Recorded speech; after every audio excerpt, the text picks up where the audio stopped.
Tom Clark's Main Event is a Boink Studios production. Follow us on Twitter at Boink Studios and check out our Facebook page where you can see all of our projects, past, present, and future. And now, on with the show. This is Daddy's show. Step off.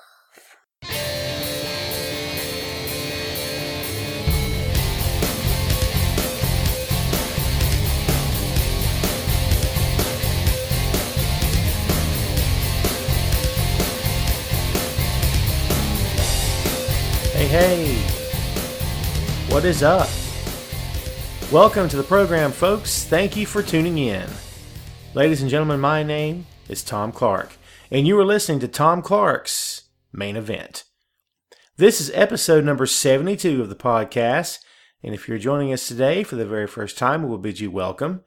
If you're coming back for a repeat visit, we say, hey, thanks for checking back in with us. And to all those involved, we will extend to you, as always, the customary laurel and a hearty handshake. Thanks for listening. Thanks for reading.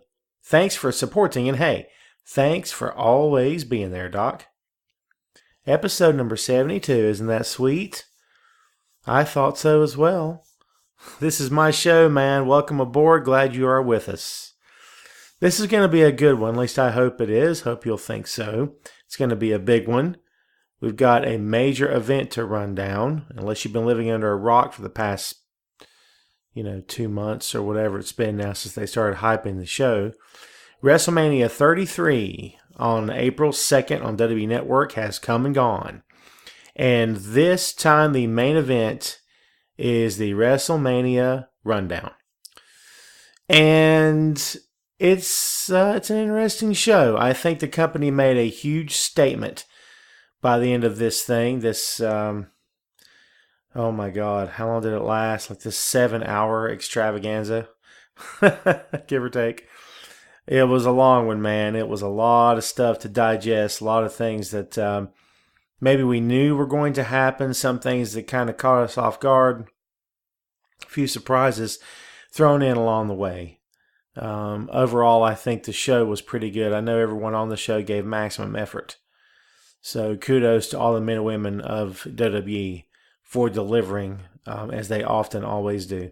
And you got to be happy with that. If nothing else, you got to be happy with the effort.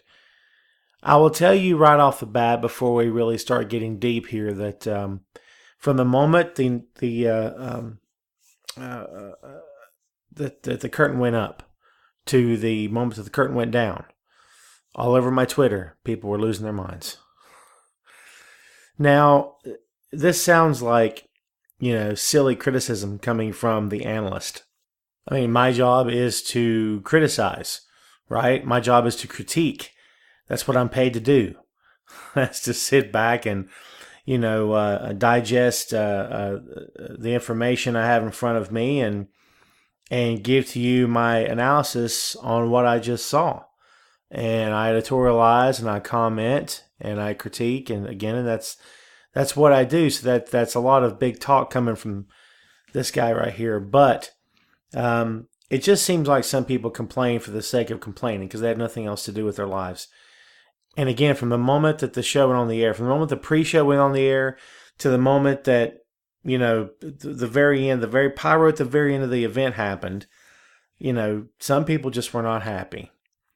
And try not to make light of it too much because, I read everyone's opinions and I hear what they're saying and they'll comment on my stuff and I'll debate some people sometimes and I just, I don't know. I try not to live in a bubble where the only opinion I care about is my own. But can I be honest with you? Sometimes it's extremely hard when you try to debate someone and they get nasty about it or they get way too personal about it and it ends up with you kind of sitting there going, dude, you need to relax. Like, there's a lot more going on in the world than just this company and just pro wrestling in general. And if that's all that you have going on in your world, man, it's time to get a life. And don't get me wrong, man, this business takes up a good chunk of my existence. If I wasn't writing about it, if I wasn't, doing a job on this side of the business, then I would still be at least just be a fan, and I would still be into the sport, but as it is right now, I'm pretty well consumed by it. However, again, you got to separate, your life from that business. So do what you can. If you're out there listening and you haven't found a way to do it, try to find a way, because it's annoying. You're annoying us on social media, so cut it out. So, all right, we're not going to waste any more time. I'm going to give you my feedback on the matches as we go here, and feel free to play along at home if you would like to sort of compare your notes to mine. This is only going to be around an hour, so I'm going to try to fit like 6 or 7 hours worth of content into 1 hour. So, if you want to sort of compare what you've got to what I've got, hey, man, have at it. And again, we always encourage feedback, so if you'd like to drop us a line, boinkstudios@yahoo.com. Hey, feel free to do so, or hit us up on Twitter at boinkstudios. And we'll discuss it all day long, man. I got nothing but time. Don't you know? Okay, man. No more messing around. Let's go ahead and get to it. We're going to cover everything that happened with Mania, starting with the kickoff show. Let's talk about it. There was 3 matches on the kickoff show, and let's go ahead and just jump right into it. Neville, the Cruiserweight champion, is still the Cruiserweight champion, by the way. He retained the championship against Austin Aries. It was a good match. Neville Austin hit a Frankensteiner off the top rope, standing on the top rope, jumps up, catches Neville's head, does the Frankensteiner. Just an amazing move. Now, you knew that these guys were going to do some stunts. They were going to be acrobatic. They were going to, sort of leave it all in the ring, as you're supposed to do at WrestleMania, no matter where you are on the card, yes. But this is the opening bout. This is the first match of the day. So, they had to bring the intensity, and they did. The crowd was into it. They got some good time to work. And I thought it was a good match overall. Austin Aries will live to fight another day.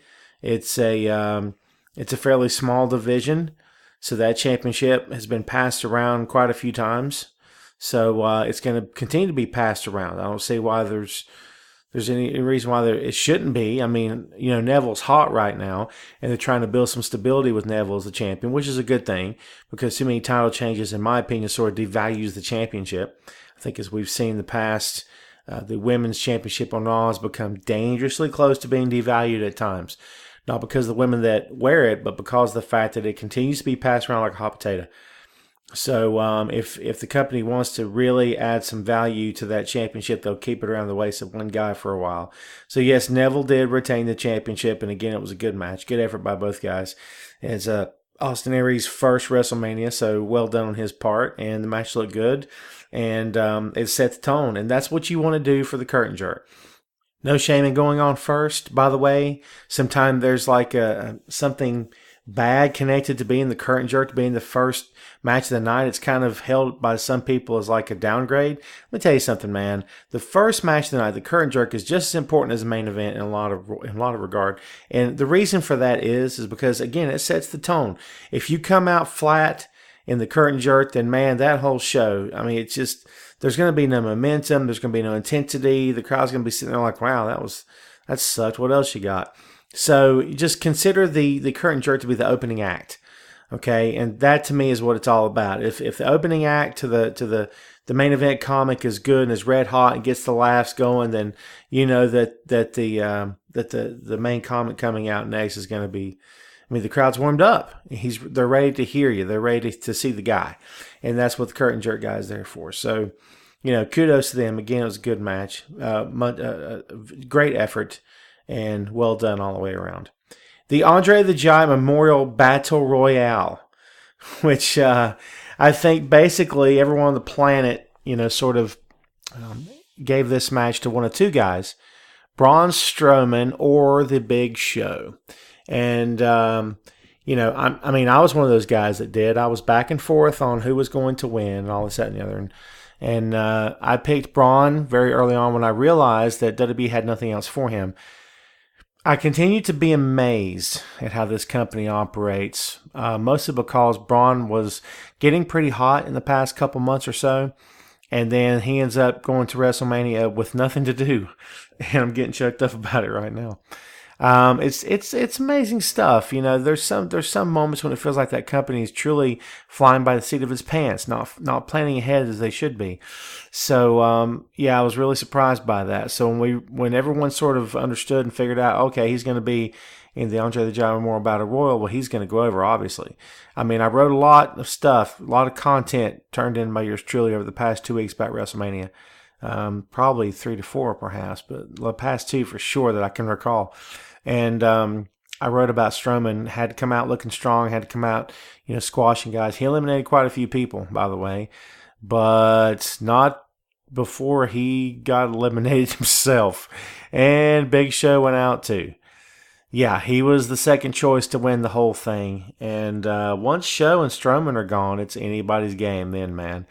So, kind of a surprise to the end. I don't know who we all thought was going to take it after that. Mojo Rawley ended up. Gronk was at ringside and got sort of a talking to, sort of harassed by Jinder Mahal.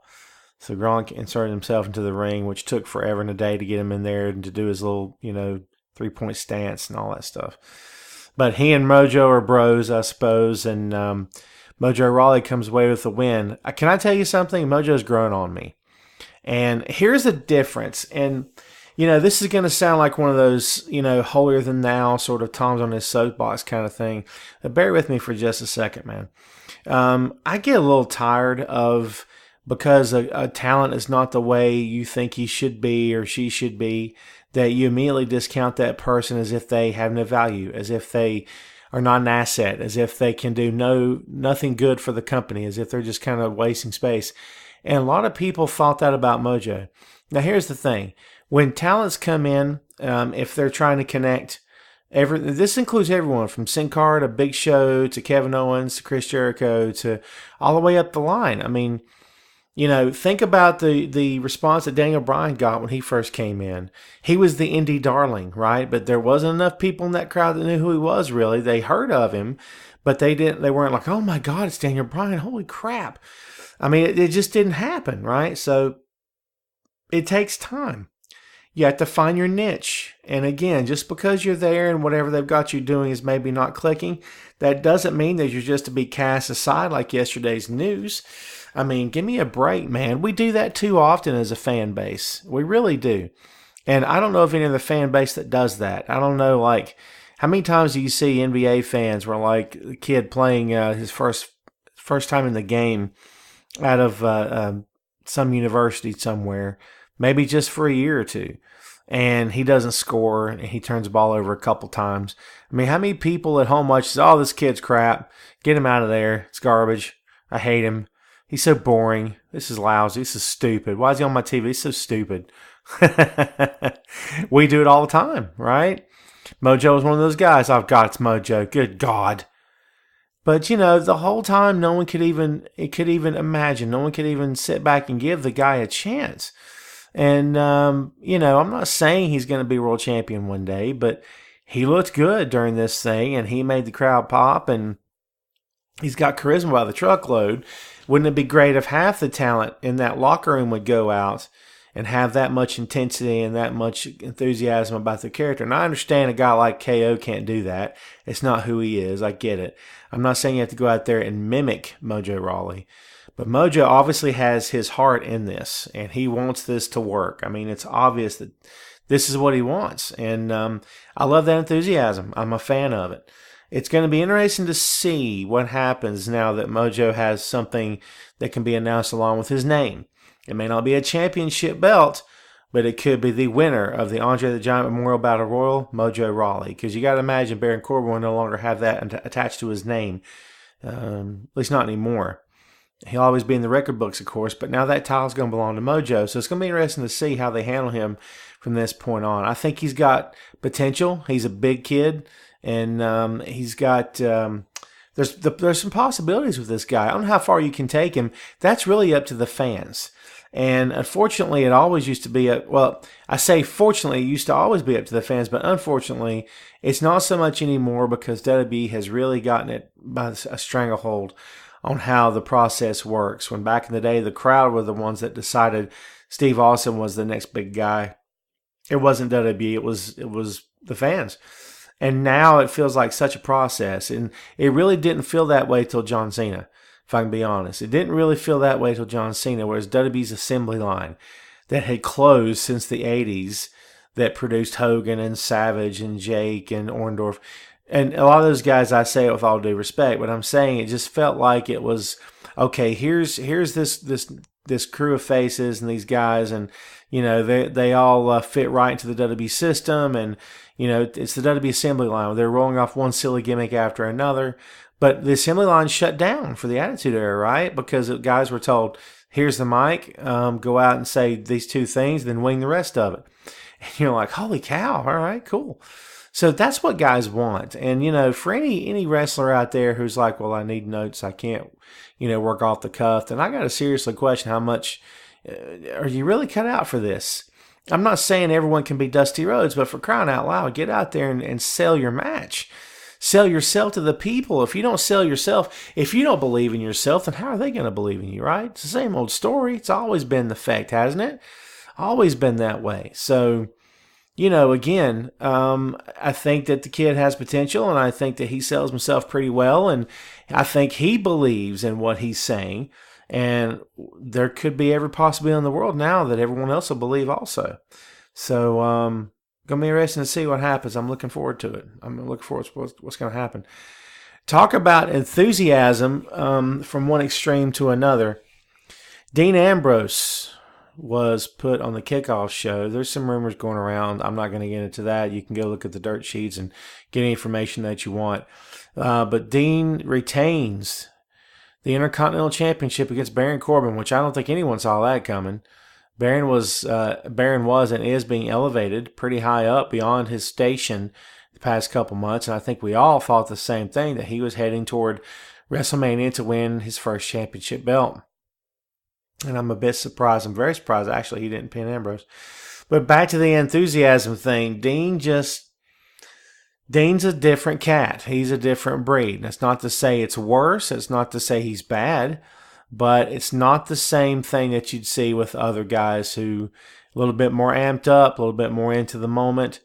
That's not really Dean. Dean comes out in his wife beater and his denim jeans and, just sort of does his thing, and then hits himself in the face a couple of times and, does that crazy clothesline off the second rope. And I'm not trying to criticize him. I like Dean a lot. I do.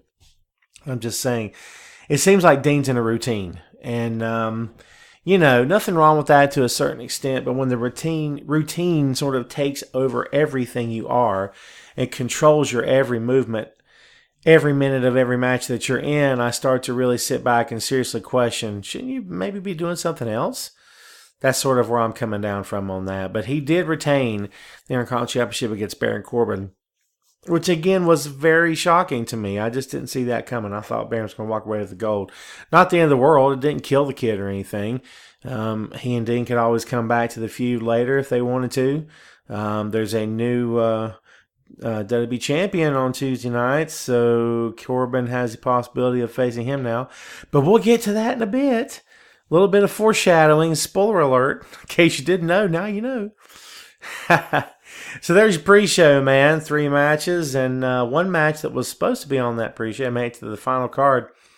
And interesting turn of events on that one as well. So we'll talk about that in a bit too. Let's go ahead and get to it. Let's get to the main show.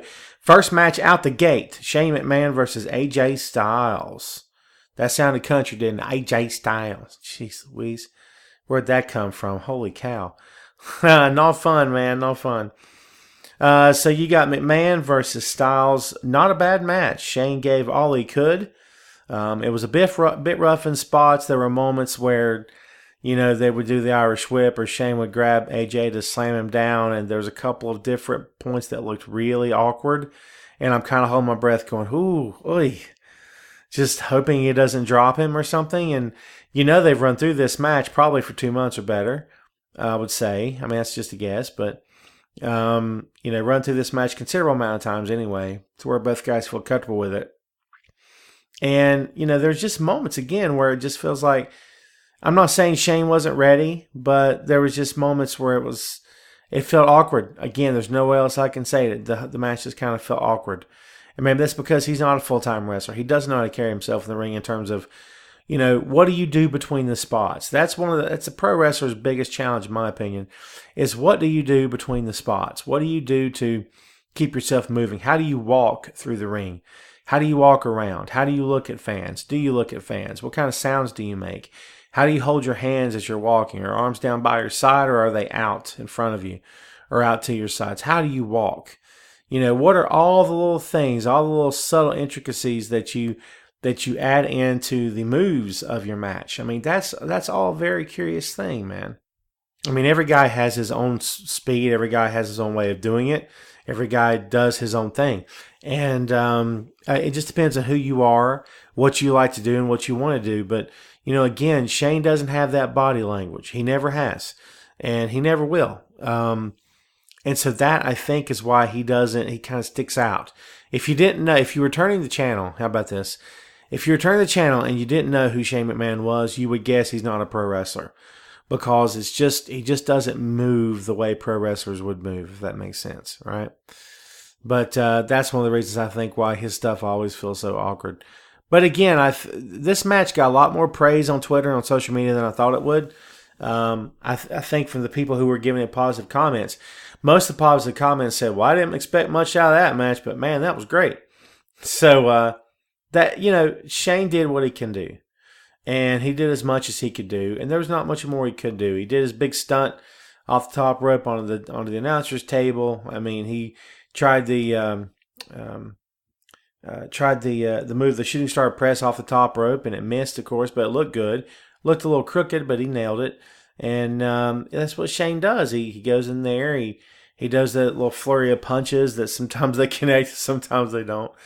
And he throws in some high spots, and then that's his match, But again, if that's what the guy can do, then that's what he did. He didn't go to sleep and, take the night off. He gave everything he had, which is good because he was supposed to. Anything less would have been an injustice to AJ especially. So AJ goes over, thank God. I think we all saw that coming, right? This would have been a massive, massive mistake had Shane went over. So this is just one example of what's to come on the card. So brace yourself and get ready for it, okay? Next match up was Kevin Owens versus Y2J. Owens did go over and win the United States Championship from his former best friend, Chris Jericho. It was a good match. It was solid all the way through. It was well-paced. The ring psychology was pitch perfect. It was everything you expect Jericho and Owens to be. I don't know if they stole the show like a lot of people predicted, like myself predicted. That I thought they would. I don't know if they did. I think that's sort of up to your opinion, your judgment. Everything about the match I enjoyed. I just don't know if I saw it as being anything other than the main event of Monday Night Raw. And that's no disrespect. That's just sort of how I see it. But again, I'm a fan of both guys. I'm a fan of the match, and I thought the match was, well done from start to finish. And Owens goes over, Jericho does the job, and it's the first example, really, of the, and I think the theme of this WrestleMania was the new era, even more so than ever before, because, you had some of the top names in the history of the business, the history of this company, doing the favor. And this was this was the first example of that. Chris Jericho doing the favor to a guy that's full-time, that's going to be there forever, more than likely. He's found his home, he's happy, and they're doing okay with him, so why ever leave unless they just have nothing else for you at some point. But Jericho is leading with Fozzy, and he's heading out in May. He's booked up the whole month of May on his tour, the Judas Rising tour, actually. And he's going to be gone the whole month of May, so I don't think we'll see Chris for a while. I think the Raw after WrestleMania perhaps can see him, but after that I think he's done for a while. So the best move was to drop the title and drop it to a guy that's the full-time top heel of Monday Night Raw. Excellent move on all fronts, so well done. Good match, entertaining match. I appreciated the match. Again, it had good pacing, nothing wrong with it at all. I just don't know if it was the breakout hit that everyone thought it was probably going to be. But again, I have nothing negative to say about this match. It was good. Moving right along, the Raw Women's Championship match. Nia Jax, Sasha Banks, Charlotte Flair and Bayley. Bayley the champion going in. Bayley the champion going out. That's right. Your girl retained the championship. It was an elimination style match. Nia Jax was very thankfully eliminated first. The girls teamed up on her, took her down, as well they should. Nia looked nervous, if I can be honest, in my opinion. She's coming down the ramp, and she just looks like she's maybe a bit taken aback by the number of people. The final tally for WrestleMania 33 was supposedly around 75,000 people. 75,274 or something like that, I think. Now, it's WWE, and it's a pro wrestling company, first and foremost. And so I would not be surprised if the numbers were a bit exaggerated. It is what it is. And that's perfectly fine, I suppose. But, she just looked sort of out of place. And it was obvious. Can I be honest with you? It was very obvious. She looked out of place. But she was eliminated first, which is a good thing. They took her down, so then it was up to the last three women in the ring. This was a good match. Sasha was eliminated by Charlotte. And then, of course, Bayley eliminates Charlotte in the end and retains the championship. I sort of have kind of the same feeling I have about the match before it, in terms of I kind of was hoping for a lot more. But they've been telling this story between Charlotte and Sasha for a while. They've been telling the story between the three of them for the past several weeks now. And longer than that, actually. And it just seems like, I've heard this before. So WrestleMania 33 is the place where feuds get settled, rivalries end, as well they should. And you start over fresh the week after WrestleMania, or the week after WrestleMania, you start over fresh. So it makes perfect sense. But, again, there's just certain moments of this match where I'm just sort of sitting there going, yeah, okay. Good match. Again, not to be harsh, not trying to be harsh here, man. Just giving my personal take about it. But, again, good match. I'm happy with it. But I just thought there were moments when it could have popped just a little bit harder than it did and shined just a little bit brighter than it did. But I like seeing Bayley keep the championship. I think that's the right move all the way around. I don't think it was time for her to drop it. Yeah, the women's championship, I'm telling you, man, the more times it changes hands, the less value the belt has. And I think that's a very, very big issue, or it can be a very, very big issue in the future. Hopefully Bayley holds it for a while. I'm curious to see what happens with it after this point, because again, she's got the championship. I do think Sasha Banks, the boss, is going to turn on her at some point. A lot of people thought it was going to happen at Mania. It did not. It's going to happen, of course, eventually, I believe, just like everyone else does, but it did not happen yet. So we'll see what happens. But again, good effort. I'm glad that Bayley got herself a WrestleMania moment, so that was cool. Yeah, good match. Nothing negative to say at all again. And I'm not trying to not be critical, but I have nothing negative to say about this match. It was good all the way around. So, yeah, well done. Here's where things start to get exciting. The Raw Tag Team Championships, my friend, was a triple threat ladder match. Where you have the champs. They call themselves the Good Brothers. The Club, Anderson and Gallows, defending against Enzo and Cass, as well as Sheamus and Cesaro. Sheamus and Cesaro had a great entrance. A lot of the story of WrestleMania are the entrances, how elaborate they are and how cool they are, and how the music's thumping and the costume is great, and the vehicles that show up oftentimes as they did this year. So that's kind of cool. So it's a nice touch, especially for the grandest stage of them all, right? But, those guys look great together, and they've really, really gelled. And I think fans are finally accepting Sheamus as a face instead of always giving him crap, as they often do. But, it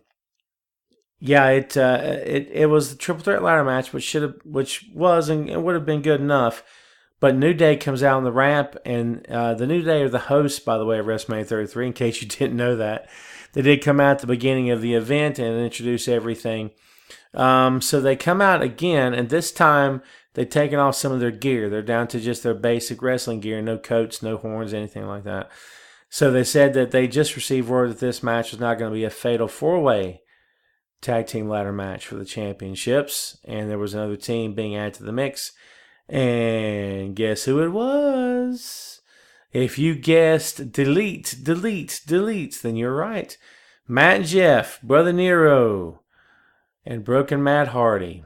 came down to the ring, WWE for the first time since, I think it's around 10 years they've been gone. I believe it has been. Something like that. So, wow, crazy. I love it. I've been hoping for this. I know a lot of people have been looking for it to happen. Jeff gave an interview about a week ago or so and claimed that they'd never talked to WWE. Can I just tell you guys something? And this is just from me to you. You just take this with a grain of salt, whatever it's worth. Anytime you choose to believe a pro wrestler, you're choosing to do the wrong thing. Because a pro wrestler's job is to work you. Doesn't mean he doesn't like you personally. Doesn't mean he doesn't like you as a fan, okay? But his job is to work you.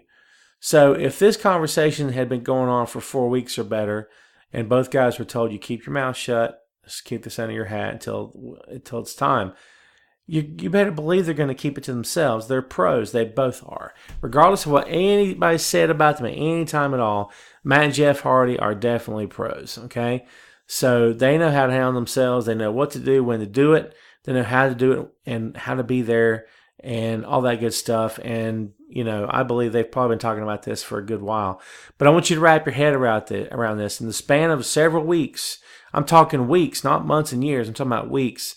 They were the TNA World Tag Team Champions, the ROH Ring of Honor Tag Team Champions, and now WWE Raw Tag Team Champions.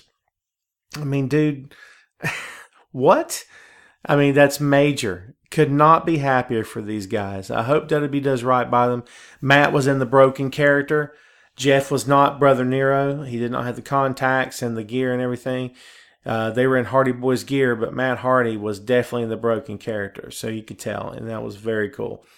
So hopefully that's going to be all right. So we'll see what happens there. I'm going to be excited to see how they're utilized. Hope they keep the championships for a while, but I'll tell you this. Again, Matt and Jeff are veterans. If they're called upon to drop the belts to a younger tag team, you better believe they're going to do it. Again, they're pros, man. That's what they do. So, yeah, glad to see them back. In the same weekend that the Rock and Roll Express were inducted in the WWE Hall of Fame, the Hardy Boys come back. I don't know if there's a better fitting touch for WrestleMania weekend than those two moves done back to back. I thought that was very, very cool. And glad to see it. I'm very happy for Ricky and Robert, by the way. Worked with those guys when I was in the business. Very happy for both of them. And very happy for Matt and Jeff to be back. And again, sometimes, man, things just... the timing is just perfect. That company gets criticized, and often they should, for some of the dunderhead moves that they pull off, and they try to pass it off to fans. They'll try to take something lame and try to pass it off as being great, and that kind of stuff gets really old really fast. But sometimes they're on the money, and one of the things they do extremely well is the Hall of Fame. And despite whether or not if you agree who's being inducted that year, whatever the case may be, or the protocol to induct someone, that's another matter altogether, another conversation, another topic conversation altogether. But no one can ever say, in my opinion, that WWE's not on the right track with the Hall of Fame. I think it's very well done. And bringing back, and you can call them a nostalgia act if you want to. I don't think Matt and Jeff would have a problem with that, okay? So if you want to call Hardy Boys a nostalgia act, fine. But here's the thing, they can do just as much good work in the ring in WWE right now as any tag team they have, if not better. So I'll say it. I'll say better for sure. I'm sorry. I like a lot of the tag teams at WWE right now today, but Hardy Boys are a step above. These guys can work lights out, eyes closed all the time. Not have to talk to each other, not talk to their opponent, man. They're that good. And they're very fluid. They're a veteran tag team. They grew up together. They know each other like a book. And that's important. That means something, okay? So, again, going to be great to see what happens. Very great to see what happens. I'm very curious to see how they get handled, how they get booked. Hopefully the whole broken thing has worked out and everything's cool there. It seems as though it probably is. So I'm looking forward to that. Matt Hardy can't be anything but broken Matt Hardy now. He set the tone for the rest of his entire career, more than likely. You can't change it.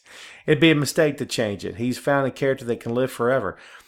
Characters like broken Matt Hardy, like The Undertaker, like Goldust, like Bray Wyatt, like Sting, those characters can live forever. And I'm not just talking about ring work. I'm talking about the character. Because it's timeless. You know what I mean? Timeless character. and it's going to live forever. And I truly believe that. Stone Cold Steve Austin constantly flipping off his boss and stuff like that's not very PC. And depending on what forum you're talking about or what stage he's on, his act may not be able to be done. Okay? But you talk about, okay, this guy's supernatural, he's otherworldly, or he's maybe a bit bizarre, perhaps a bit insane. He's kind of out of his mind, but man, is he fun. That kind of stuff, in my opinion, you can translate that to any time era, any moment, and it works and it gets over. Because the best pro wrestling gimmicks are the ones that are the easiest and the simplest to understand, but the ones that just make you feel good and just warm you up. I'm telling you, man, Broken Matt Hardy makes me feel good. It's a very entertaining thing. So congrats to Matt and Jeff, by the way. Well done on every level. Anxious to see what happens next. So to bring you down from that great moment, let's talk about this. John Cena and Nikki Bella versus The Miz and Maurice. To no one's shock and amazement on the planet, John Cena and Nikki Bella won, and then after the match was over, Cena proposed to Nikki, had a diamond ring in his hand that cost more than my house and my cars, and your car too, probably, and your house too, maybe. So, massive freaking rock, man. But, we all saw the win coming, right? We all knew it was going to happen. The proposal, we knew that was going to happen too. I don't have much to say about this match, honestly. I mean, it was okay. Miz has got over like gangbusters in the beginning because everyone still hates John after all these years, And John took most of the heat during the first part of the match. It allowed Miz time to showboat, allowed the crowd time to calm down from Matt and Jeff and sort of get settled back in. Until Cena made the tag, and here comes the girls, and everything kind of breaks down. Then the 3 count happens. So John's a very smart guy.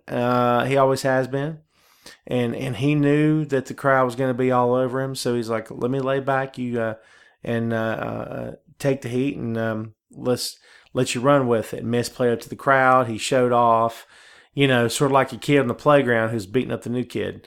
Had fun with it. No one was stopping him, and he was having his way with this kid, and teachers weren't rushing to his aid because they didn't know about the fight.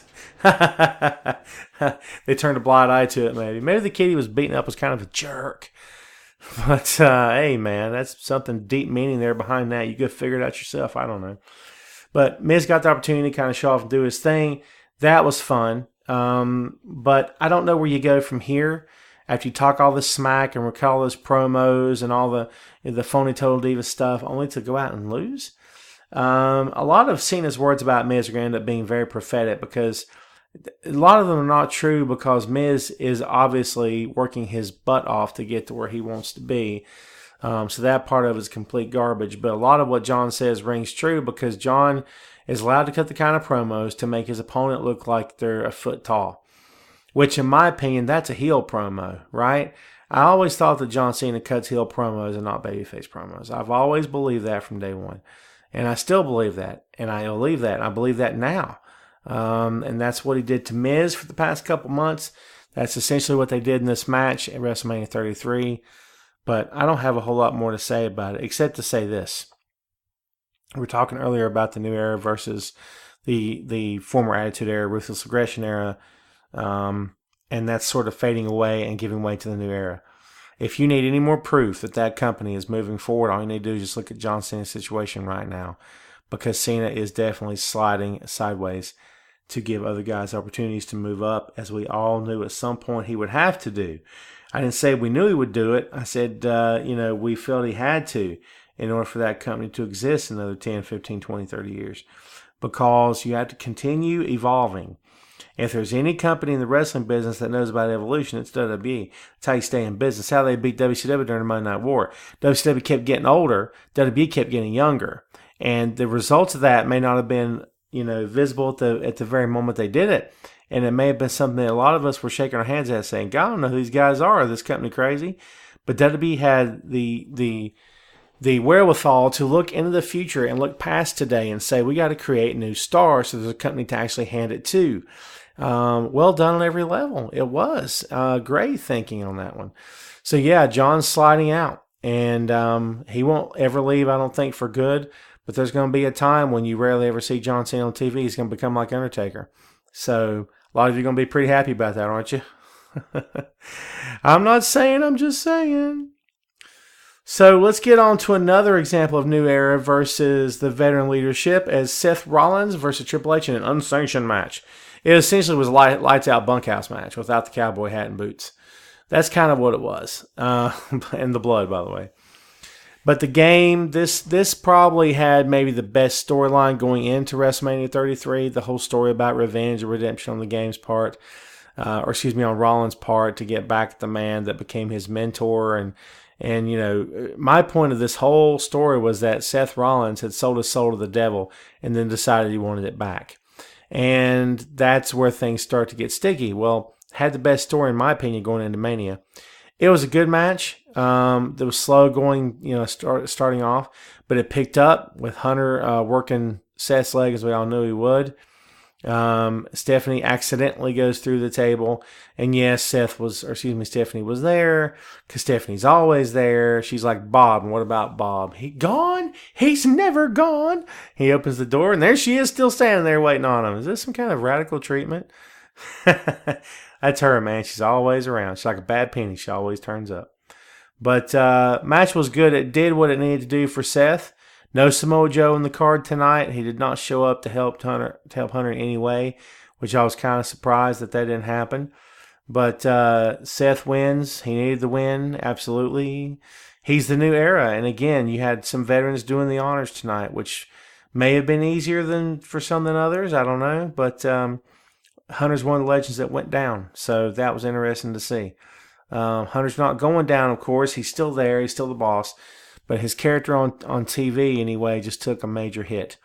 So, again, good match overall. Everything that needed to happen happened, okay? Next match up, the aforementioned WWE Championship. And yes, there is a new WWE Champion as Randy Orton, the Viper, the Legend Killer, the Apex Predator, went out there and beat him up some Bray Wyatt and got the championship from the guy. I was against this. Bray is the New Era. Randy Orton is the Ruthless Aggression Era. And in my opinion, he should have done the job. Now, having said that, Randy Orton is a bankable star. He can be trusted. Bray can be trusted as well, but he's not top tier. I question now if he'll ever be top tier. And if he does, how long it's going to take him to get back to that point. Because they had a prime opportunity at WrestleMania 33 to do a double turn. They chose not to. Again, I guess that goes back to what we said before about the fans making the decision about what happens. So just like with Austin and Bret Hart, that the fans decide whether or not they want to see a double turn, or if they need to see it, or they just can't wait to see it, or whatever the case may be. But WWE made no effort in this match at all to get anything done in terms of taking one guy and turning him over back to one side versus the other. I guess they thought they had it figured out and it was not a big deal. I mean, the match was good. There were a couple of different things that happened. They were very creative. They managed to put video on the mat, which was very cool. Orton at one point was down, and Bray does the creepy thing where he flips over backwards, like the crab walk. And suddenly the mat turned to live video of maggots. And, of course, this takes Orton by surprise. Bray's getting in his head. This happens 2 more times. The second time were worms. The third time was cockroaches. But for all of his tricks and all of his ring psychology and all of his, mental instability, as it were, Randy Orton gets the championship from him. I disagreed with that. I think it's a bad move. And it opens the door for for heels to challenge for the championship now. But at the same time, I think that the belt should have stayed where it was. I thought Bray was doing just fine. And I thought they should have left things the way they were and not changed them. I like Bray a lot. I like him a lot. I always have. And I think that he deserves more than just to be the fill-in champion going to WrestleMania 33. I wrote that several times in the past 2 months, trust me. But, yeah, I was a bit disappointed to see this. It's not going to ruin my life or anything. Bray's still a star. Hopefully he will continue on the upward trend instead of on a downward trend. Don't let that happen. WWE, whatever you do, please, thank you. So, yeah, there you go. New WWE champion. The match that a lot lot of people just assumed was going to be the main event. Yours truly included. Goldberg versus Brock Lesnar. This was not the train wreck that a lot of people thought it was. Again, I question if people are actually watching the show or they're already hating it before the match even starts.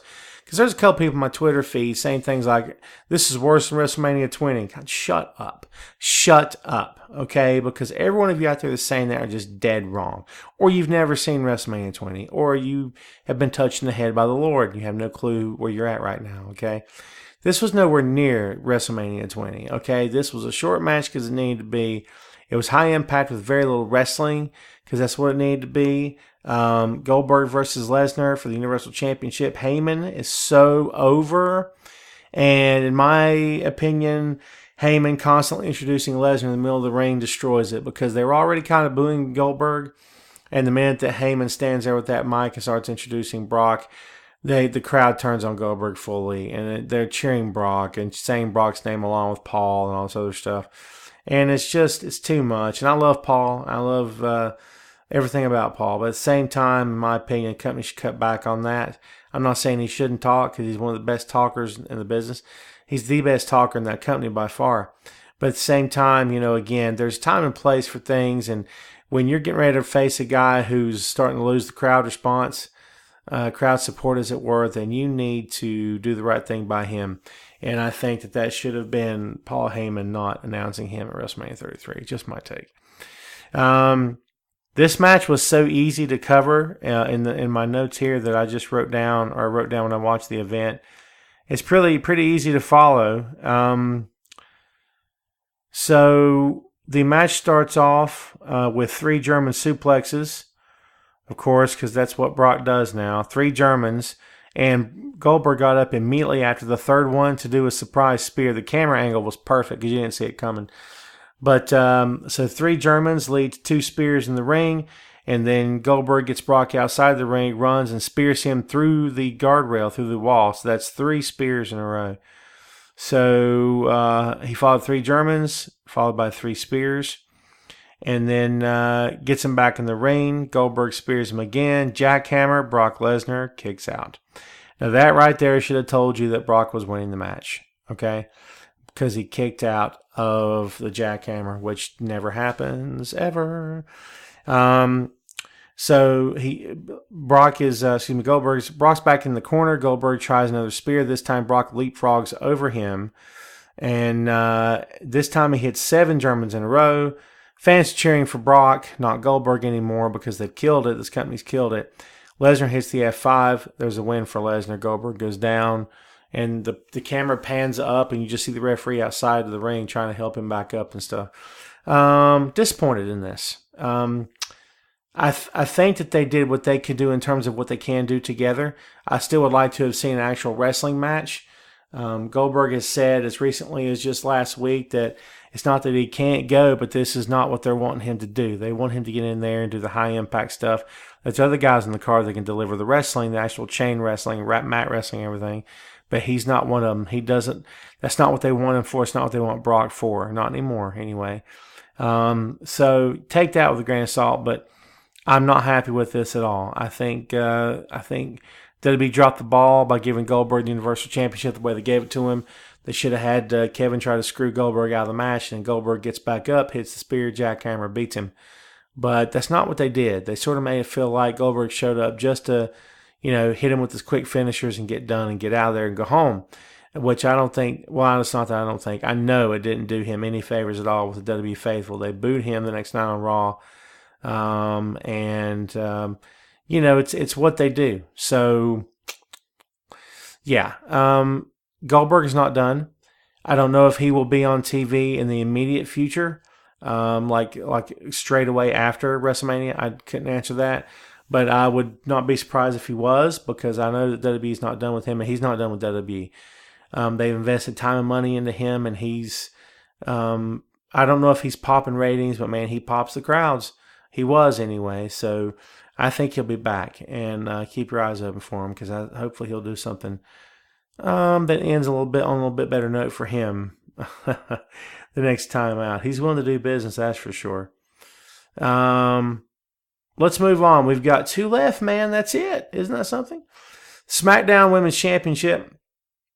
You got Alexa Bliss defending against Becky Lynch, Mickie James, Carmella, Natalya, and Naomi.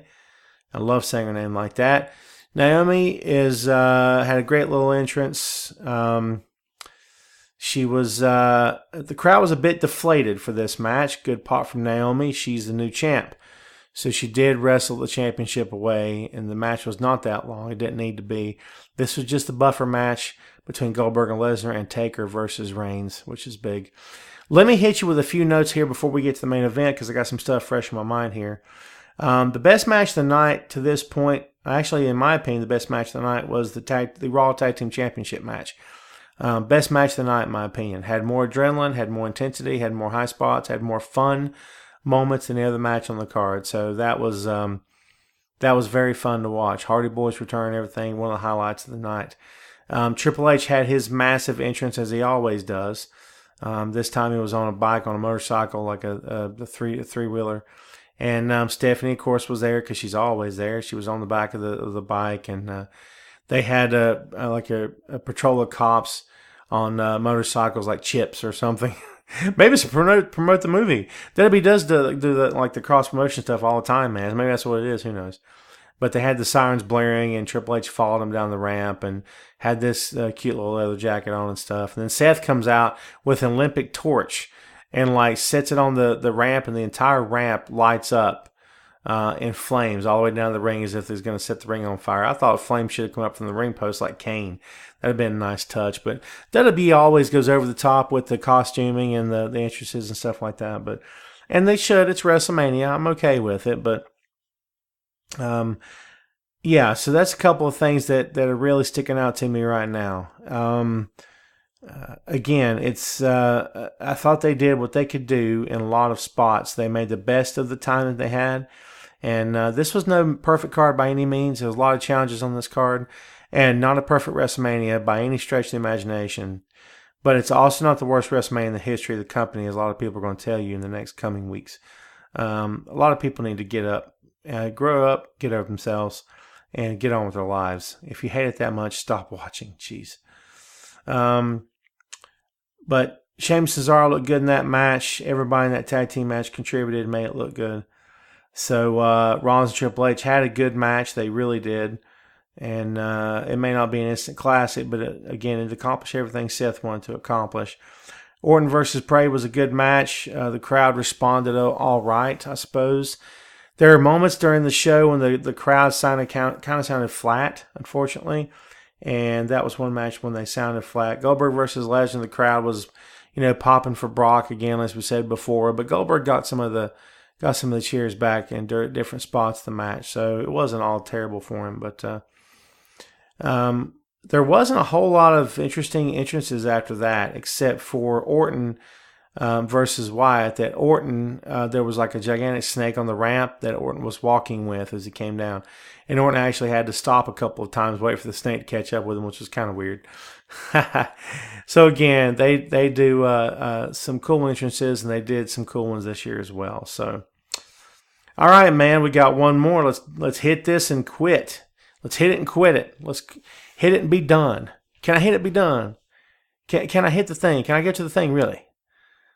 I need a Bobby Bird here, man. Where's Bobby Bird at to my James Brown? All right, back to it. The Dead Man versus the Big Dog. JR, good old Jim Ross, was back at the announce table. Thank God. Great to see him. He's back where he belongs. To this day, I will never understand why they ever moved on from Jim Ross being on TV. Don't talk to me about getting younger. Don't talk to me about playing to the younger audience. You got wrestlers that you're bringing back that are in their 50s, mid-50s, and you're going to talk to me about, the play-by-play guy's too old or too Southern? Really? Too Southern. Have you heard the Hardy Boys talk? And again, no disrespect, but we kind of know they're from North Carolina. I am too. Can you not tell? Sure you can. So I've always had a problem with that. But again, he fits at that table better than anybody else in that company. And he should be there all the time, in my opinion. I wish they'd bring him back and let him be the voice of Raw again. Ah, God, I would love it. Wouldn't that be awesome? hanging on to the past, right? That's what a lot of us do. That's the new era versus the past, I suppose. Past versus future, whatever. That's something else. Okay, so JR back at the table. Taker comes up through the ramp. There was a lot of joking going on all night because that ramp was 6 miles long, and it's like Spaceball where President Scrooge runs up to the main deck of the ship and he says, "The ship is too big. If I walk, the movie will be over." It's true. If Undertaker walked to the ring, we would have been into Monday Night Raw already. A lot of people had fun with that. So when he came up, 2/3 of the way down the ramp through the ramp floor up, it's like, oh my God, he's not even gonna walk the ramp. That's funny. And he left the same way, by the way. But yeah, it's better than putting him on those little carts, those on mini rings like they did at WrestleMania that year. Terrible, wretched business that was. Complete garbage, in my opinion. But yeah, Taker comes up through the ramp. It says Milwaukee, right? The match is from pinfall only. No disqualification, no count out, so there has to be a winner, that kind of thing. It was slow and methodically paced. There's a steel chair involved. Both men kick out of finishers, back and forth. Kicked out of the spear, kicked out of the Superman punches. Roman kicks out of Taker's finishers. And it's one of those type of matches, man, near falls back and forth, because a lot of times that's what the company believes is going to entertain the fans the most, of those close calls. I'm not saying I hate it. I'm just saying sometimes I hate seeing it done, utilized so often. But Taker ends the match on his back, and the company, through the commentary table, through backstage vignettes, through conversations, discussion between the guys at the table all night long, that, if Taker loses this, he's probably going to be done. There's a very good indication he's going to be done. Well, he lost, and he went out on his back because that's what a professional does. The biggest problem I have with this, and I'll be honest with you right now, I wrote about this several times over the past month or so. WWE put itself into a bad situation with this match because no matter what they did, they were not going to make people happy. Now, they don't care if they make you happy or not. I think they've proven that time and time again. They've proven that.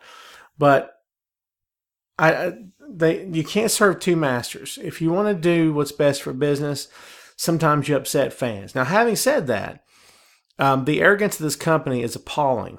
And you guys know what I mean, right? I mean, no one wants Roman, not as a babyface. I think a lot of people would not give up on him if he were heel. Well, he didn't turn heel because WWE doesn't care what you think. They're going to stick with their guns, and even if they're shooting blanks, man, they don't care. I wrote at one point that Roman's not the guy. He's not the guy. WWE needs to rethink this. It's not working. No disrespect to Roman, but it's not working. Well, I say that, and he just main evented his third WrestleMania in a row. Jeez Louise, this guy's going to break John's records, man. Wait and see. I got to predict that. So yeah, they don't really care what you think, but that's the problem I have here is that they were in a tough situation. No matter what they were going to do, it wasn't going to work on some level, so maybe they shouldn't have put this match to begin with, in my humble opinion. But, again, Taker is a pro. He's going to do the right thing. He's going to go out on his back because that's his entire WrestleMania streak was about guys laying down doing the favor for him. So he's going to do the favor at the end of the match. When they cut to the scenes of what happened, like the playback, they came back to the ring. The ring was once again in blue. His music's still playing. Suddenly his hat and duster are back on. And before he leaves the ring, he goes back to the middle of the ring. He stops, takes his gloves off, puts them down, takes off the duster and the hat, folds the duster up, puts everything in a neat pile in the middle of the ring, gets out of the ring, goes to the front row, and then completely out of character, kisses his wife, Michelle McCool, on the lips, and slowly walks back up to that point in the ramp, looks over his shoulder, looks back, throws his arm up as a salute to the crowd, and he slowly goes back down into the floor. And that's it. Game over. The Undertaker's done. Mixed feelings on this. Again, impossible situation. Really challenging booking. No matter what they did, they were going to screw it up, and they did. Because, again, this is about the new era versus the past. This is the best example of the entire night that we saw of how WWE as a company is moving on. They are moving on, folks. You can either move with them or you can lament the death of those that came before them and choose never to watch the product again. If I were you, I would hang on and enjoy the ride, because hopefully we'll get good and get better from this point on. Who knows? But yeah, so we'll see what happens. But I disagree with this again. I don't think this match should have happened to begin with. I understand it. I do understand it. It's not that I'm trying to rebook it or anything like that. It's silly to do so anyway.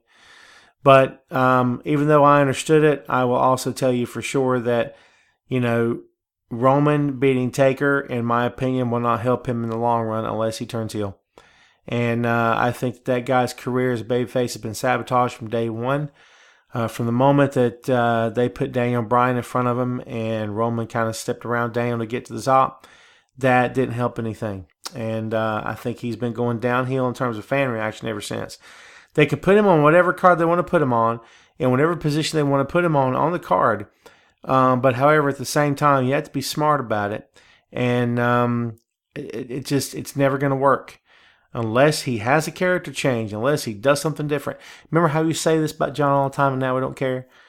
I wonder if the time will ever come we'll quit talking about this with Roman because we won't care anymore, because it'll be obvious that WWE is going to not turn him despite the fans, which is a lot of times what they do best. Unfortunate that has to happen. It doesn't have to happen. They do it anyway, right? There was no perfect scenario for Undertaker. No perfect way. There was no other aging veteran besides Sting that they could have booked him against. By the way, I will be eternally upset and eternally mad down to my bones that Undertaker versus Sting never happened in the WWE ring. They dropped the ball. They screwed the pooch. They did everything wrong in this regard. Sting versus Undertaker should happen a long freaking time ago. And now it looks as though it's not ever going to happen because Taker's done. No perfect scenario for him to go out on his back to a veteran, to someone that the crowd would have supported for and said, look, even though Taker lost, at least he lost this guy. We get behind this guy. Let's get behind this guy and follow him to the gates of hell and back. Roman's not that guy. He never will be. They have sabotaged him, and he's allowed it to happen because guys in his position in that company in 2017 feel like they can't speak up, or they don't care to speak up, or maybe both. Who knows? But at some point, if you're the guy in the seat, in the hot seat, going to the top, and they're taking you to the top, then you're in the front row of the jet, man, and you're going to the top, right? Then you should have the freedom to start speaking up when it concerns your character and your career as a main event star that's just now happening for you in the business. So things like that have to happen. You have to be able to speak up. Is that allowed in WWE? I think it is with a handful of veterans, but I don't think it is with everyone.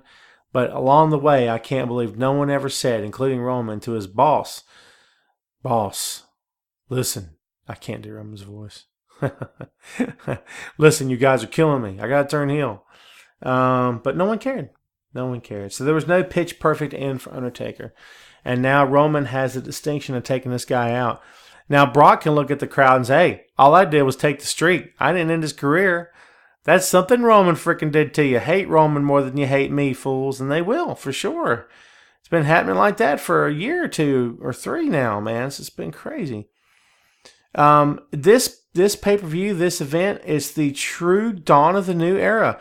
Hunter loses, Jericho loses, Taker loses. The only anomaly in this entire equation is Randy Orton. Randy Orton is the only guy that really, I mean, he's the only guy from that era of talent that beat a new era superstar.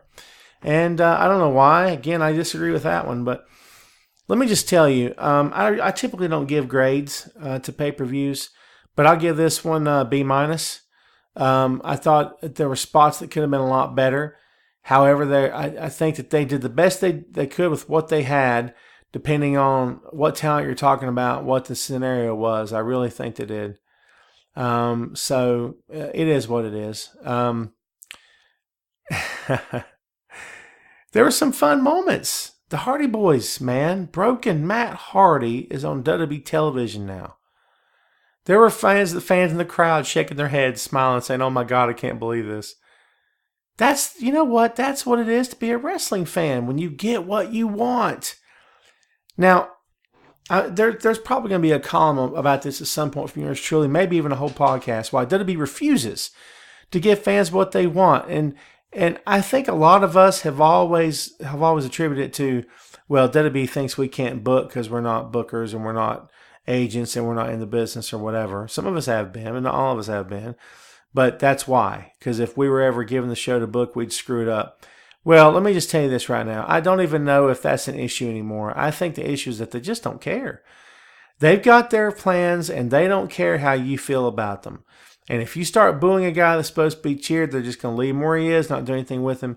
If you start, cheering a guy that's supposed to be booed, they'll probably turn a babyface for you at some point. Isn't that funny? It's crazy. The double standard that exists between the company and its fans. Never in my lifetime can I recall a company on any level, whether it's strictly business or entertainment or whoever it is, that refuses to do what the customer base wants them to do.